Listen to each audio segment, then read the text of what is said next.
Halo guys, kembali bersama Acelur, kita membahas cerita Battle Through the Heaven Season 5. Jangan lupa subscriber dan tekan tombol loncengnya. Jangan lupa jaga kesehatan dan kewarasan. Jangan lama-lama, mari kita berhayal dalam imajinasi Gascoigne. Let's go. Ini adalah dataran luas yang tampak tak berujung, di mana sebagian besar permukaannya berwarna kuning cerah, dengan beberapa bidang rumput hijau yang masih terlihat di sana-sini. Suasana sunyi, sesekali dipecahkan oleh elang yang terbang tinggi di langit, disertai teriakan tajam dari burung tersebut. Kesedihan menyelimuti seluruh dataran ini. Dalam keheningan, ruang di sekitar tempat itu mendesis. Dan tiba-tiba, sebuah lubang hitam terbuka di udara. Beberapa sosok manusia muncul dari dalamnya, melangkah dengan penuh kesedihan sebelum akhirnya mendarat di tanah. Zian, kamu baik-baik saja? Tanya dokter peri kecil dengan cepat. Melihat wajah Zian yang pucat, Zian menggelengkan kepalanya. Tubuhnya dipenuhi cahaya ungu yang perlahan memudar, dan dia menyusut hingga kembali menjadi gadis kecil yang sebelumnya. Dia terengah-engah, menyeka keringat dingin di dahinya. Aku baik-baik saja setelah sedikit istirahat. Kamu harus periksa Xiaoyan terlebih dahulu. Fang Zunjie, yang ada di samping, memeriksa denyut nadi Xiaoyan dan ekspresinya semakin suram setelah pemeriksaan itu. Semua orang terdiam, khawatir melihat keadaan Xiaoyan. Tiba-tiba, cincin hitam gelap di jari Xiaoyan bergetar, dan tubuh bayangan Yaolo muncul. Setelah memeriksa nadi Xiaoyan, Yaolo mengeluarkan niat membunuh yang mendalam. Hantu tua Jaixing, kamu terlalu kejam, orang tua. Fang Zunjie merasakan kesedihan saat melihat sahabat lamanya dalam kondisi ini. Tetapi dia tahu bahwa saat ini bukan waktu untuk melamun. Yang terpenting sekarang adalah merawat Xiaoyan. Tuan Yaolao, bagaimana kondisi Xiaoyan? Tanya dokter peri kecil dengan wajah sedikit pucat. Pembuluh darahnya rusak dan 70% tulangnya patah. Telapak tangan Jaixing itu mengandung kekuatan yang luar biasa. Jawab Yaolao. Suaranya penuh kebencian. Hall of Soul. Mulai hari ini, kita tak akan berhenti sampai salah satu dari kita mati. Kata Yao Chen dengan suara dingin. Membuat Fang Zunjie di sampingnya menghela napas pelan. Ini adalah pertama kalinya dia melihat Yaolao begitu marah setelah bertahun-tahun. Wajah dokter peri kecil semakin pucat saat mendengar perkataan Yao Chen. Tubuhnya terhuyung, dan Zian segera menyokongnya. Cedera seperti itu, Tianhuo Zunjie dan Zhang San saling bertukar pandang sebelum menghela napas, berhadapan dengan serangan seorang ahli puncak bintang 5 dozin. Xiaoyan masih bisa bertahan hidup. Apakah masih ada cara untuk menyelamatkannya? Selama dia masih bernapas, bukankah ada harapan? Fang Zunjie bertanya, mencoba memberi harapan. Yao Lao terlihat suram, duduk di samping Xiaoyan sambil memeriksa kondisinya dengan cermat. Selama pemeriksaan, aura yang familiar milik Yao Zunjie perlahan merembes keluar dari tubuh Xiaoyan, seperti mengguncang seluruh benua. Situasinya lebih baik dari yang saya kira, kata Yao Lao setelah beberapa saat. Semua orang menghela napas lega begitu mendengar ini. Masih ada harapan?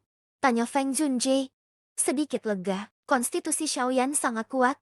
Telapak tangan Jaixing menghancurkan kekuatan hidupnya. Tetapi dia berhasil bertahan. Ada juga api surgawi yang menjaga hatinya. Jadi ini bukan cedera fatal. Sekarang dia sedang diperbaiki oleh api surgawi dalam tubuhnya. Jelas Yao Lao, merapikan janggutnya. Namun, dia harus berada di tempat dengan kekuatan bintang yang besar agar proses pemulihannya bisa lebih cepat. Fang Junjie terkejut. Apakah kita harus ke Falling Star Pavilion? Itu tempat yang tepat. Yao Lao mengangguk. Dengan bantuan meteorit di sana, dia bisa pulih lebih cepat. Akan tetapi, meski dia selamat, cedera ini akan mempengaruhi latihannya di masa depan. Jika kekuatannya terhenti dan tidak bisa maju lagi, dengan karakter Xiaoyan, ini mungkin lebih buruk daripada kematian bagi dirinya. Kata Fang Zunjie. Berpikir tentang kemungkinan itu, jantung dokter peri kecil yang sudah sedikit tenang kembali terasa cemas.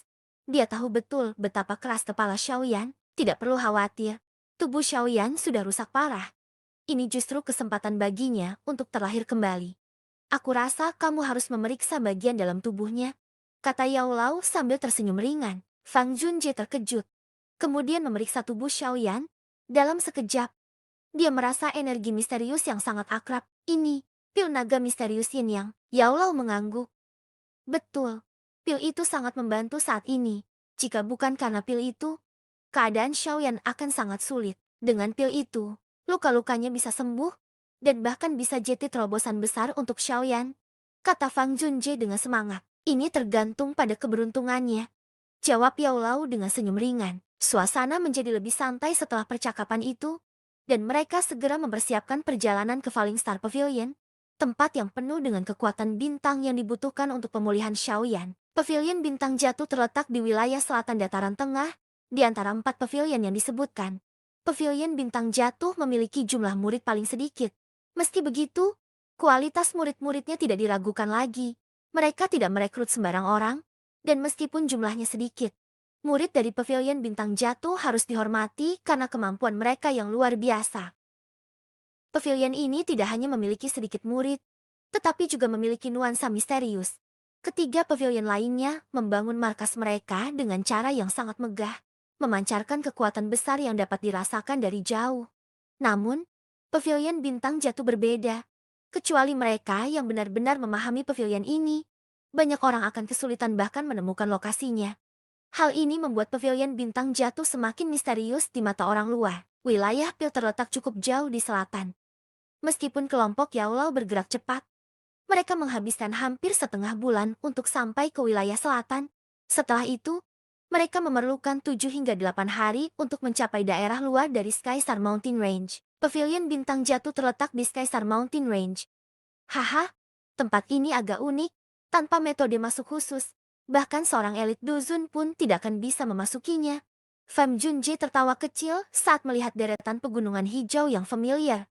Dia menoleh dan tersenyum pada kelompok dokter peri kecil yang tampak lelah. Skystar Mountain Range, sudah bertahun-tahun aku belum mengunjungi tempat ini.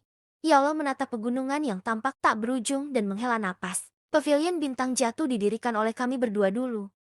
Namun, akhirnya kamu yang menjadi pemimpin yang absen. Semuanya aku yang mengurusnya. Dan itu membuatku terjebak dalam masalah besar. Fam Junjae menggelengkan kepala. Haha, Ya Allah, tertawa. Aku tidak terlalu suka urusan semacam itu. Aku mendirikan pavilion bintang jatuh ini karena sedikit tertarik. Fang Junjae hanya bisa menggelengkan kepala dengan rasa tidak berdaya. Kemudian dia melambaikan tangan ke semua orang dan segera terbang menuju pegunungan. Diikuti oleh kelompok dokter peri kecil. Mereka terbang selama lebih dari 10 menit sebelum Fang Junjae akhirnya berhenti. Dokter peri kecil dan yang lainnya bingung melihat sekeliling yang hanya berupa hutan lebat tanpa tanda-tanda bangunan. Fang Junjae tersenyum dan mengeluarkan batu giok tua dari tangannya. Kemudian, cahaya bintang aneh menyebar, memutar ruang di depan mereka dan akhirnya membentuk sebuah pintu spasial yang besar. Ayo pergi, di dalam sini adalah markas sebenarnya dari pavilion bintang jatuh. Fang Junjae tersenyum dan melangkah ke pintu spasial tersebut, diikuti oleh kelompok itu. Setelah mereka masuk, pintu spasial itu menghilang begitu saja. Di dalam dunia yang baru ini, mereka merasa seolah-olah baru saja melewati waktu. Lautan pohon yang tampak tak berujung sebelumnya kini berubah menjadi pegunungan tinggi. Dengan beberapa bangunan di puncaknya, suara tangisan samar bisa terdengar. Ini benar-benar dunia yang terbentuk dari kekuatan bintang meteorit? Tentu saja. Ini tidak bisa dibandingkan dengan alam besar yang diciptakan oleh elit Doshengs. Ukurannya lebih mirip dengan sebuah kota. Fam Junjae tertawa. Tapi karena terbentuk secara alami, tempat ini sangat terjaga dan tersembunyi. Bahkan seorang elit Dozun akan kesulitan menemukan kedalaman tempat ini jika hanya terbang melewatinya. Dokter peri kecil dan yang lainnya terkejut mendengar penjelasan ini. Hanya Zian yang tersenyum tipis, karena dia sudah tahu bahwa tempat ini memiliki banyak rahasia. Segera setelah mereka tiba, lebih dari selusin burung bangau putih muncul dari puncak gunung, membawa beberapa sosok manusia. Sosok hijau yang memimpin mereka mendekat, dan segera mereka menyadari bahwa orang yang datang adalah Fang Junjae. Mu Qingluan, yang mengenali dia, merasa lega. Guru, Mu Qingluan menyapa dengan hormat, lalu memberi isyarat pada bangau-bangau putih untuk mundur. Ya, jawab Fang Junjae dengan senyum, lalu menunjuk ke Yao Lao di sampingnya. Cepat, sambut kepala pavilion bintang jatuh kami. Mu Qingluan terkejut, menyadari bahwa Yao Lao tampak persis seperti gambar pendiri pavilion tersebut. Segera dia memahami dan berkata, Qingluan menyapa kepala pavilion. Yao Lao hanya bisa menggelengkan kepala dan tertawa kecil. Kamu orang tua, kamu hanya ingin mempermalukan saya. Fang Junjae tersenyum. Kamu dulu kepala pavilion bintang jatuh.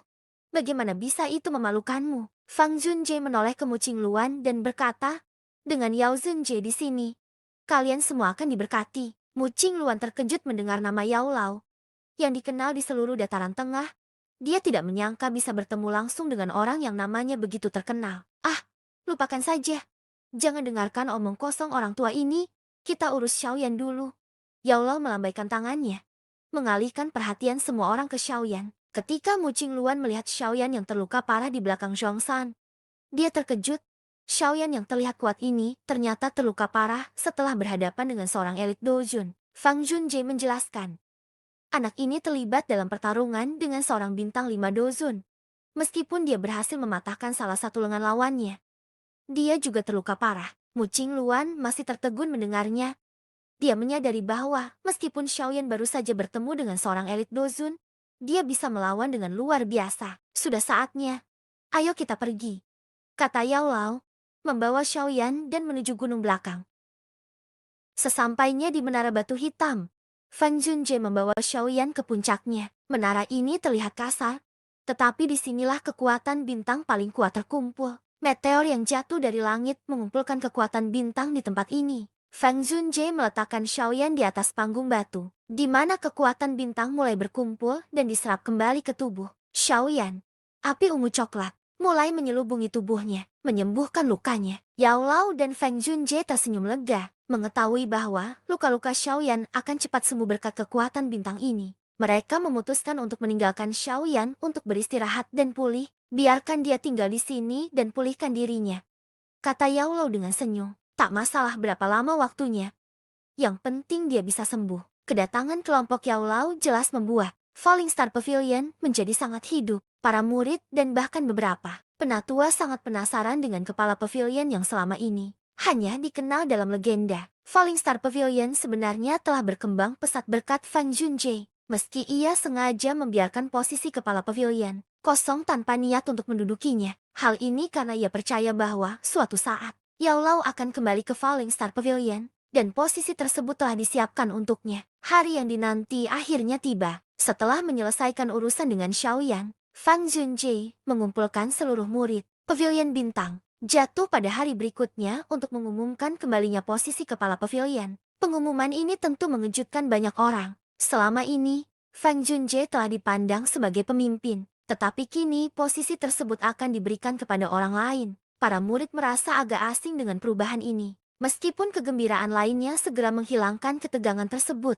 nama Yao Lao sudah cukup dikenal di kalangan generasi muda. Beberapa penatua yang lebih tua bahkan merasa sangat gembira, karena mereka tahu betul reputasi Yao Lao di Central Plains. Jika berbicara tentang statusnya, mungkin bahkan 3 kepala Pil Tower akan lebih rendah darinya. Dengan sosok seperti itu memimpin, tak ada yang meragukan kekuatan Falling Star Pavilion. Meskipun Yao Lao tersenyum pahit mendengar hal ini, ia tidak menolak tawaran tersebut. Setelah banyak pengalaman selama bertahun-tahun, ia sadar bahwa kecuali seseorang memiliki kekuatan yang tak terbantahkan, mereka akan tetap memiliki jarak dengan sebuah faksi. Dulu, ia terlalu bebas dan tidak terikat, yang akhirnya membuatnya diserang oleh Hall of Soul. Kini, dengan kesempatan kedua, Yao Lao tidak ingin kesalahan yang sama terulang. Apalagi, Xiaoyan pasti akan berhadapan langsung dengan Hall of Soul jika ia ingin menyelamatkan ayahnya. Yao Lao tahu bahwa Xiaoyan akan membutuhkan dukungan dari beberapa faksi, termasuk Falling Star Pavilion.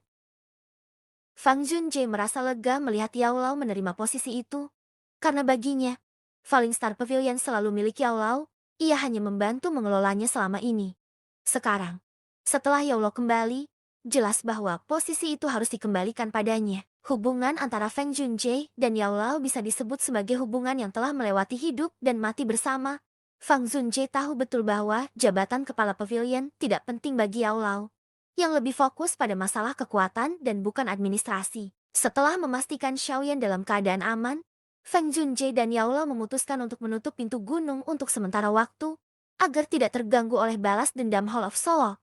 Dengan perlindungan formasi bintang jatuh besar, mereka berharap Hall of Soul tidak bisa menyerang mereka dengan mudah. Semua hal akan dibicarakan setelah Xiaoyan sadar. Penutupan pintu gunung tidak memicu keberatan dari siapapun. Meskipun tidak sebanding dengan ranah Pil, area ini cukup luas dan nyaman untuk tinggal.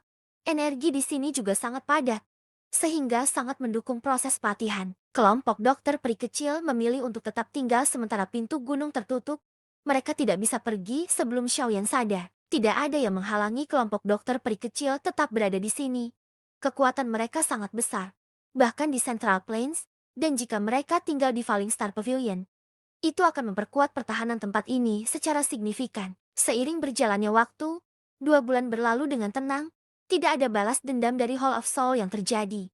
Meskipun selama waktu ini, Fam Junjae mengirim orang untuk memantau situasi di dataran tengah, kehidupan berjalan normal dan tidak ada berita besar dari Hall of Soul. Mereka tampaknya sedang diam dan menunggu. Meskipun ketidakaktifan Hall of Soul membuat mereka lega, Yao Lao dan Fang Junjae tahu bahwa ini hanyalah jeda sementara. Jika perang benar-benar dimulai, Falling Star Pavilion akan kesulitan bertahan. Dengan waktu yang diberikan, mereka memulai upaya untuk memperkuat kekuatan Falling Star Pavilion. Namun, meskipun telah melalui beberapa bulan, Xiaoyan masih belum bangun. Wajahnya yang pucat kini mulai menunjukkan tanda-tanda perbaikan, dan napasnya mulai normal kembali. Kebangkitannya hanya tinggal menunggu waktu. Sementara itu, kelompok dokter peri kecil menerima posisi sesepuh di pavilion bintang jatuh. Mereka tidak terlalu terikat dengan posisi ini. Mengingat Yao Lao adalah guru Xiaoyan dan kepala pavilion yang baru, Xiaoyan mungkin suatu hari akan menjadi kepala pavilion, dan itu membuat posisi mereka sebagai penatua tidak terlalu masalah. Tian Huo Junjie, setelah beberapa keraguan, akhirnya menerima undangan untuk bergabung dengan Falling Star Pavilion. Begitu juga dengan Xian, yang mudah diajak bergabung berkat kesepakatannya dengan Fam Junjie. Dengan bergabungnya 3 ahli Dozun, kekuatan Falling Star Pavilion semakin besar. Tentu saja, ini akan membuat mereka lebih kuat, bahkan bisa menjadi salah satu dari 4 pavilion terkuat. Namun, mereka semua tidak menyadari bahwa jika Yao Lao berhasil memulihkan kekuatannya sepenuhnya, hanya kemampuannya untuk mengumpulkan orang-orang akan membuat Falling Star Pavilion menjadi faksi yang sangat kuat, bahkan melebihi 4 pavilion yang ada. Seiring berjalannya waktu, setengah tahun telah berlalu. Tetapi Xiaoyan masih belum bangun. Meskipun tubuhnya semakin pulih, ia belum menunjukkan tanda-tanda kebangkitan. Bahkan Yao Lao merasa tak berdaya. Hanya bisa menunggu Xiaoyan untuk bangkit sendiri. Sementara itu, gunung di belakang Falling Star Pavilion telah menjadi daerah terlarang. Hanya kelompok Fang Junjie yang diizinkan masuk. Sementara para murid lainnya hanya bisa menduga apa yang sedang terjadi di dalam menara batu tempat Xiaoyan beristirahat. Di Kekaisaran Jiama, setiap orang tahu bahwa kekuasaan sekarang ada di tangan aliansian yang dipimpin oleh Xiaoyan. Nama Xiaoyan telah menjadi simbol kehormatan dan kerja keras. Karena sebelumnya ia dianggap tidak lebih dari sampah. Di pusat kota suci Jiama, terdapat sebuah aula besar yang sangat tinggi. Di puncaknya, berdiri seorang wanita cantik dengan tatapan penuh misteri. Cahaya bulan yang lembut menyinari wajahnya yang mempesona, dan matanya yang tajam mencerminkan kewibawaan besar.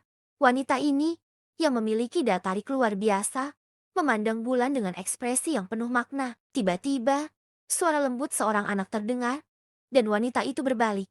Di belakangnya, seorang anak kecil berdiri di udara, setengah inci dari tanah, menunjukkan bakat yang luar biasa. Anak ini, dengan penampilan yang imut, memiliki ular kecil yang melilit lengannya, yang terlihat persis seperti 7 langit berwarna menelan paitan.